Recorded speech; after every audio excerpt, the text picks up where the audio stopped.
wrong. And I have to be really careful at work. I was like, I'm going to Butlins and it's going to be so hetty. And I was like, oh God, you shouldn't say that amongst a bunch of heterosexuals, you know. Will they understand why I've said that? Nothing against you personally, but I'm going to feel like complete fish out of water. I know a group of lesbian mums that go to Centre Parks quite regularly. Well, you see, that's the class thing, isn't it? Centre Parks is not it just happens that I know lesbians with children and they go to Centre Parks. Yeah, and absolutely. And I think it's interesting, that thing about oppression and barking Dagenham. I think also that's about money and class as well, and the connections between the two. I do agree with that, sadly enough, but yeah, I do. I think I'd naturally tend to seek out as friends open-minded people, just naturally, and I think with that tends to embrace being a lesbian or whatever.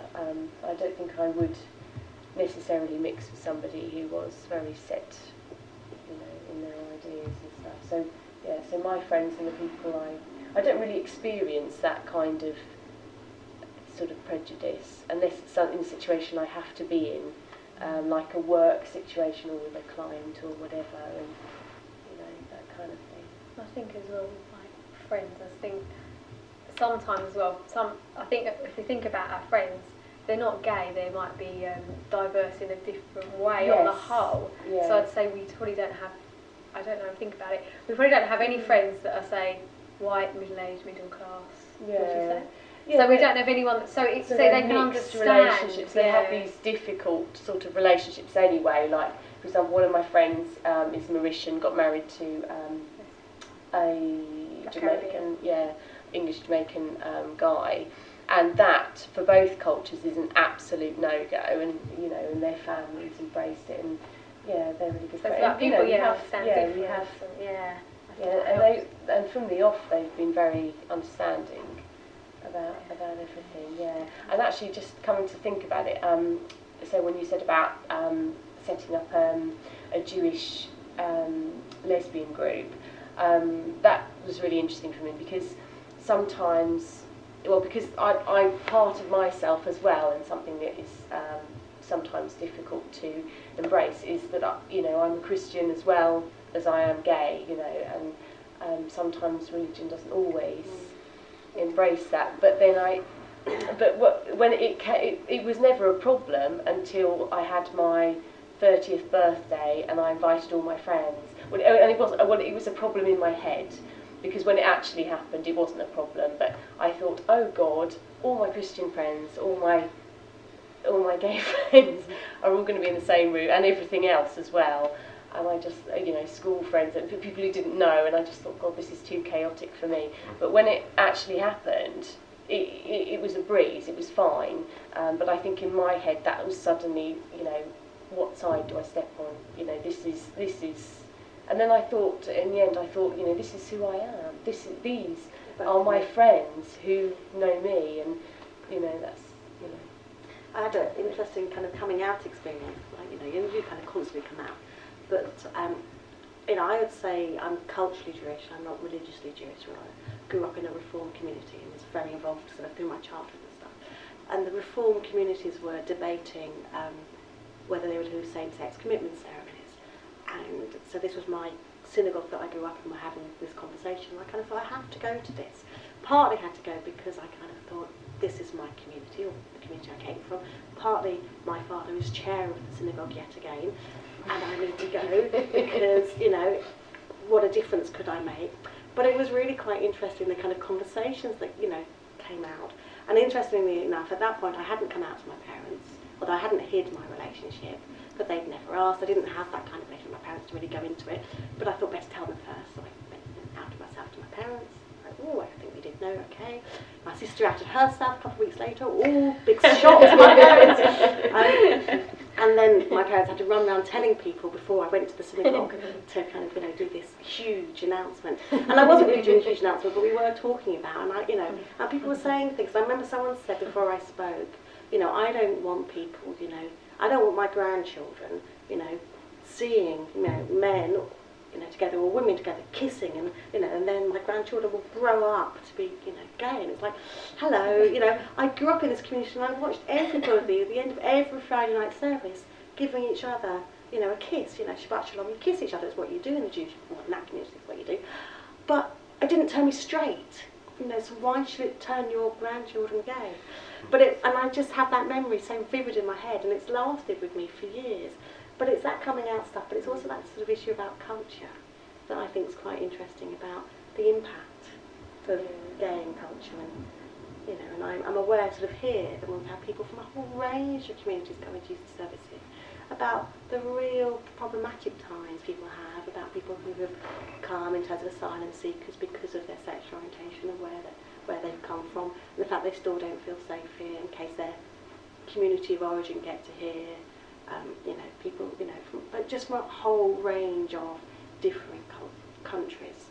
I think there's a kind of often a perceived perception it's just particular places, but it seems to be, unfortunately, really widespread, you know, across, you know, Eastern Europe, you know, a whole range of kind of countries from Africa, Middle East. I mean, you know, but also, you know, people who might come from very religious backgrounds in this country and the implications that has as well.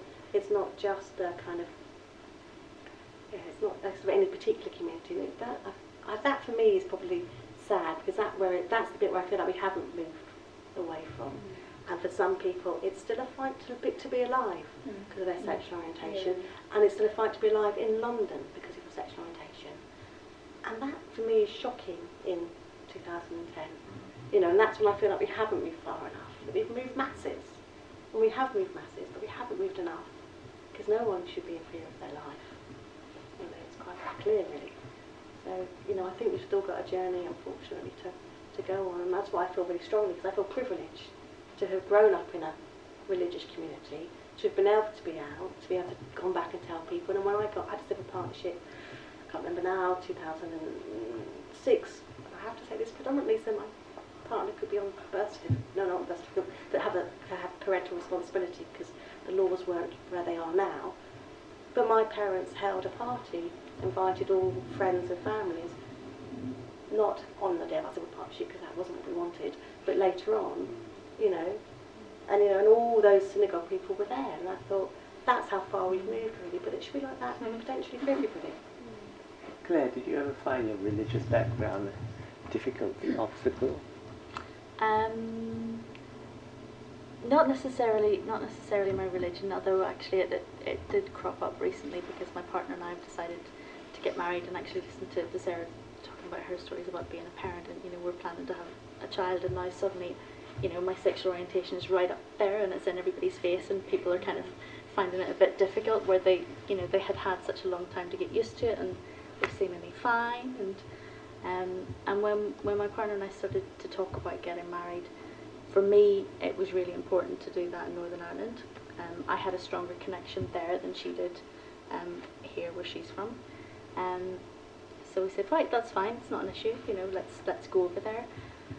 And as soon as I started talking to my family, they were like, oh, but you can't do that here, you know, people will talk, what will they say? And I think, well, actually, you know, who will talk? Who's going to say what? And if they do, what are you going to say? Because you should actually be saying, what's your problem? That's our sister, that's our daughter, you know, she is who she is, and actually we support her, and it's none of your bloody business, to be quite frank.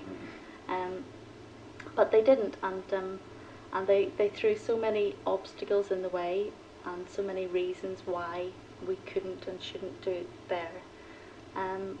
With the last of it being that, well, you can leave and we're left to deal with the aftermath, basically.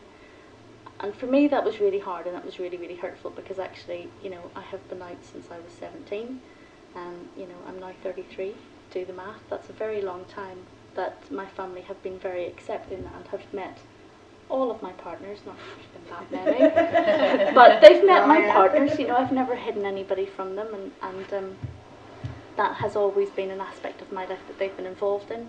And then to suddenly hear that actually they find that so difficult, and, you know, I felt that actually even if they thought those things, they should just deal with them, and they shouldn't be passing it back to me, and it then made me uncomfortable in my relationship with them, because I thought, you know, you're bringing this back to essentially homophobia, and your homophobia, their homophobia, not mine, and not even other people's. It is about theirs, because actually if they were comfortable with who I was, then they would be able to manage other people's comments. So that's been interesting. And how did your partner respond to that?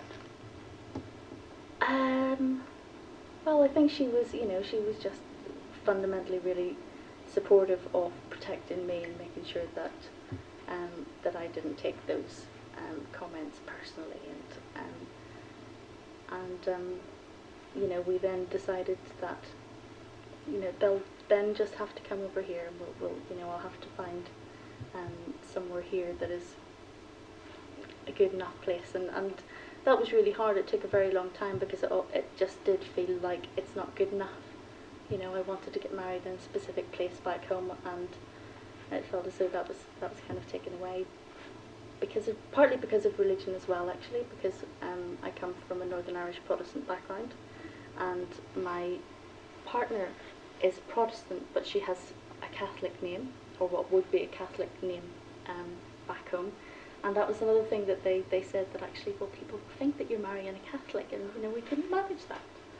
I think, oh, get over yourselves, it's not a big deal. And actually it was really interesting as well, because when we researched, if you like, we spoke to some registrars back there, and talked to some different venues about holding our civil partnership there, and they couldn't have been nicer, and people were so friendly and so accepting. It was no issue whatsoever, just my family. So we thought, let's just move past that hurdle, and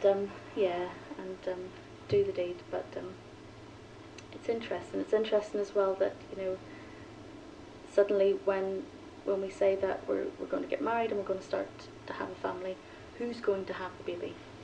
And that has become an issue. Who's going to be the mother? Well, we're both going to be the mums. What do you mean? Well, who's going to carry it? Well, why should that be an issue? I will be carrying it, but actually we may use my partner's eggs.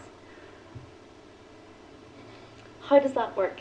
Who then is the mummy? If you use her eggs and you carry it, then, and people find it really hard to get their head around any kind of concept, because they base it on the model of, you have a mummy and a daddy, you have eggs and sperm, and that makes a baby, and the rules are very clear. But when you put two people of the same sex together, they really just don't know how to manage that. I'm sure you find that as well, Sarah. Yeah, I have to say there are a few people who ask my partner, are you going to be called Daddy? No! Why would she call me Daddy? How ridiculous is that? And it's really interesting, because on one level, my parents, bless them, they do struggle a bit. I won't go there. But, I'm Mummy Sarah. When my son wants to use the word mum or mummy, that's what he calls us, so he just calls me Sarah, and my partner's Mummy Sue, or just Sue, whatever. But my mother cannot, as far as he's concerned, I'm Mummy, and Sue is Sue, and she cannot put the two things together. And you just think, we'll recognise that Sue's a parent, but somehow Sue can't be a mum. It's like, well, what do you think she is? She's not a stepmom. She's and it is that issue about, it's such a heteronormative view of society that you can't see. I just think, at some point my son will kind of pluck it and go, but that's Mummy Sue too, because he'll just say it, and one that's of the fine. fly-logs, some friends of mine have mummy and mummy. Yeah. So one's mummy and the other's and mummy. Yeah, mummy. That's quite good. Yes. I don't know how they worked it out, but it's just what the calls them. But it's interesting, like health visitors, when we went for his 8-month health check, would say things like, oh, what do we write down? Because you both come for the health check. Well, what do you normally write down when both parents come? Mummy and Daddy. Okay, well, either you could write Mummy or Mummy. If that's too complicated for you, why don't you write down both parents? And you just think, it's not rocket science, really, is it? But it is that thing that people can't put their heads around, really. And they're locked into sort of legal paternity division, Yes. making it legal. Yes, my partner took paternity leave. Really?